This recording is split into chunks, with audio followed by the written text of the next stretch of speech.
Hey folks, I don't usually do these like talky to the camera video kind of things, but I just wanted to talk a little bit about glass blowing and why I'm so proud, and why you should be proud too of what we do for a living.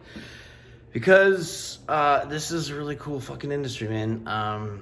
Long story short is we are like revolutionaries. We're making fucking history, dude. This is some badass shit. So let me start off a little bit about lamp working, borosilicate, hard glass, what we do here. The pipe maker scene, right? And then I'll get into a little bit more about the history about glass and shit. So you guys have all heard, about Bob Snodgrass, who invented color changing glass by accidentally dropping some silver fume. I'm sure you've all seen the degenerate art video that the homie Slinger has made. But the history of glass goes back like a lot further than that. Back in the day, in Venice, Italy, like Venetian glass was like the top of the line shit, right? It was like fucking everybody in the world wanted it, and everybody wanted to know how to make it. So in Italy, what they did was they exiled all of the glass blowers, all of the fine glass blowers and cup makers, to the island of Murano. And the government said it was for safety reasons because of all the furnaces. They didn't want to burn down the city.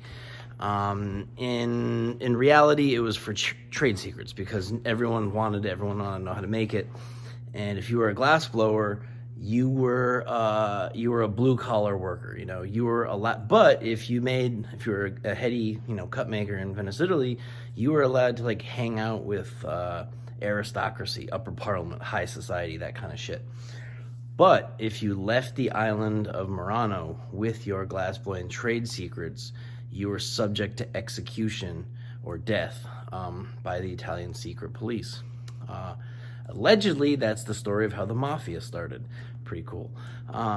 But in any case, fast forward to borosilicate hard glass. Throughout history, it has only been used for like scientific, labware. The Bunsen burners that we all did in science class, experiments, that kind of shit, right? Because of the thermodynamics of borosilicate. And then, soft glass, they use metal oxides as a colorant, etc. Bob Snodgrass, you all know from the video, when he dropped the silver in, fumed the glass, silver and gold turned into fuming glass, color changing glass. Then comes, the pipe movement, everyone's smoking weed, the 60s, Grateful Dead, people are getting fucking high, whatever not. And then we get, Proposition 212 or one of those, whatever, California legalizes medical marijuana, right? So then all of a sudden we get this boom, this demand for pipes because we have an uplifting of prohibition, right? Weed becomes legal or medical first, right? And then there's this demand for this new material that has never, so colored borosilicate is extremely expensive to make, unlike soft glass. So what we have here is a revolution of a brand new medium, a new material, something that's never been done before, and a high demand for it because of this uplifting of prohibition. So I'm going to repeat a story. Henry Grimmett, one of the founders of glass alchemy, his children now, Thomas and Jody, they run the company, but Henry and Susan, their parents, founded the company. And he gave a speech at a glass conference long time ago. I know I look young, but I'm actually 40 years old. So I've been doing this since 1997, believe it or not. It's because I'm Japanese. I look young and I got such cool hair, But seriously, folks, in this speech that Henry gave, he said that never before in history has a movement in art been able to finance itself. Now let me say that one more time so you can like grasp what the fuck I'm saying here, because this is some cool shit. Never before in history, never in history has an art movement, a movement in art, been able to finance itself. Okay, so think about that. Like, if you're into whatever Dadaism, or you're into the fucking whatever, Picasso, fucking Dali, all that type of shit, all those new age styles, or progressive Bauhaus movement type shit in art. None of those guys have been financially stable. Like, they made their art. They were fucking awesome. They're fucking legendary. They went down in history. The books are fucking written. Boom. They're awesome. But they're broke ass motherfuckers. They're broke. They're poor. They could not afford to push the movement in the direction they wanted. The movement happened because of what they did. But never before have a movement in art been able to finance itself. So, because we have this uplifting of prohibition, because we have this brand new medium of colored Pyrex, colored borosilicate, which is way too expensive to make that kind of shit. That's why they use soft glass, right? Colored borosilicate is so expensive. The only reason they make it is because there's a demand for pipe makers.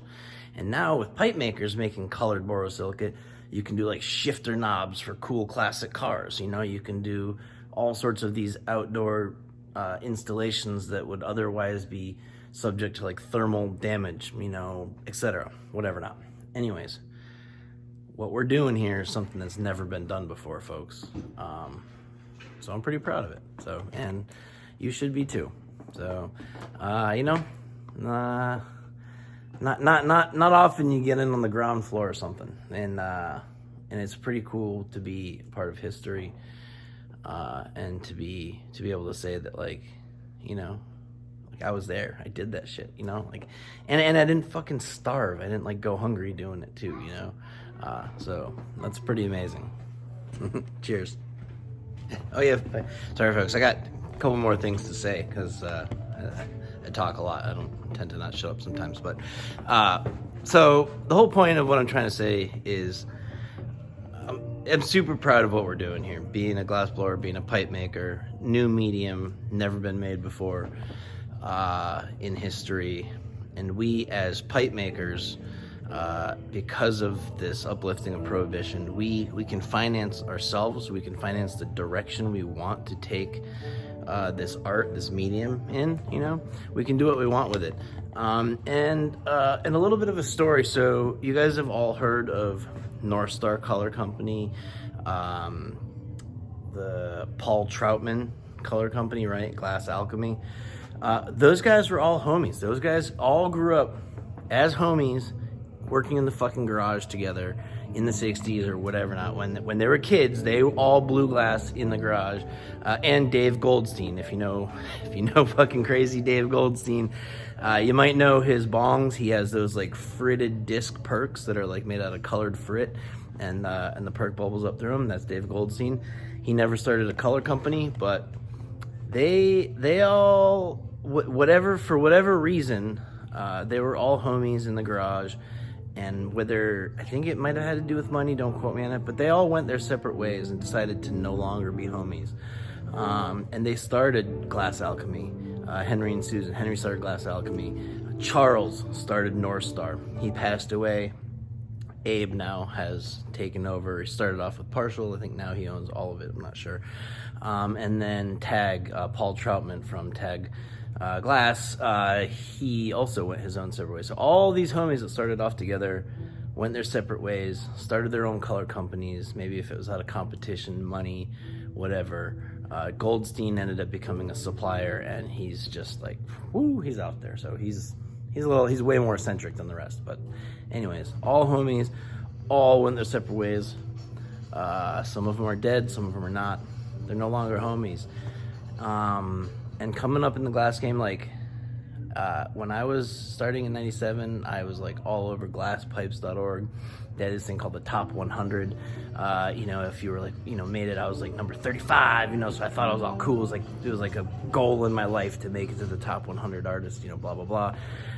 But if you watch Slinger's Degenerate Art movie, back in the day, it was all friendly competition. It was like, oh shit, dude, you made something cool. I'm gonna try to make something cooler than what you just made, you know, like, and it was friendly competition. It wasn't like, hey, how little work can I do, and how much can I rip off this, how much can I custody this fucker for, you know what I mean? And in many ways over the years, glasspipes.org, I think the site is down. Somebody has it archived somewhere. I've been seeing some snippets coming up on different parts of social media here and there. But anyways, all of the homies that all came up together, we were all homies. We were all broke together, you know? We made glass pipes. We made ends meet. But as like the higher dollars started rolling in, it ruined a lot of friendships. I personally don't have those high price tags. Not saying I wish I didn't, but I've seen what it's done to like some really close friends, like two super tight homies. I'm not gonna name any names, but they were like super tight. They were besties, grew up together, way tight together, and then all of a sudden one of them blew up, making millions of dollars. The other one not, and it really ruined their friendship. So what I want to say to you guys out there who are just starting, do not do this for glory. Don't do it for fame. It's easy to make money, man. You can make spoons, you can make rigs, you know, making. But the beautiful part about this is that we're making fucking history. That's what we're doing.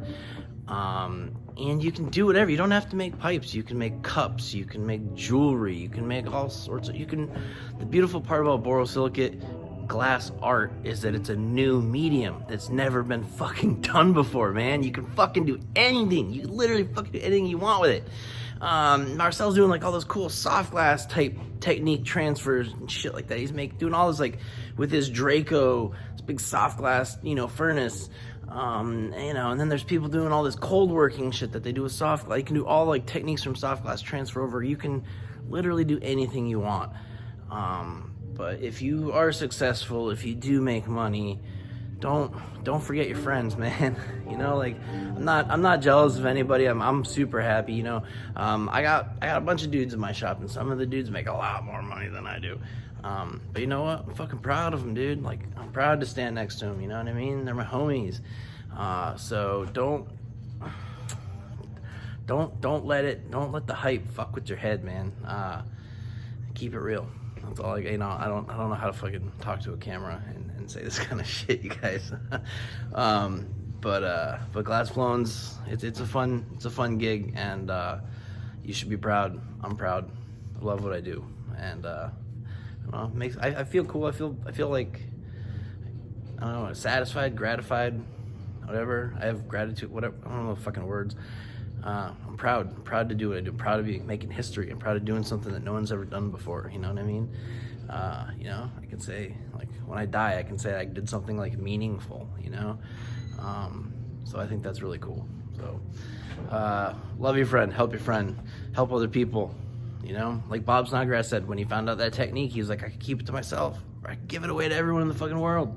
Like, share it, share the wealth, share the knowledge. We're making history. This is our chance to show the world, that we're not a bunch of fucking degenerate glassblowers, that we're actually like, artists and people, and that, we don't have to show them the negative side of the stereotypical trope of a stoner, or of somebody who smokes pot, you know what I mean? This is our chance to point the industry in the direction we want.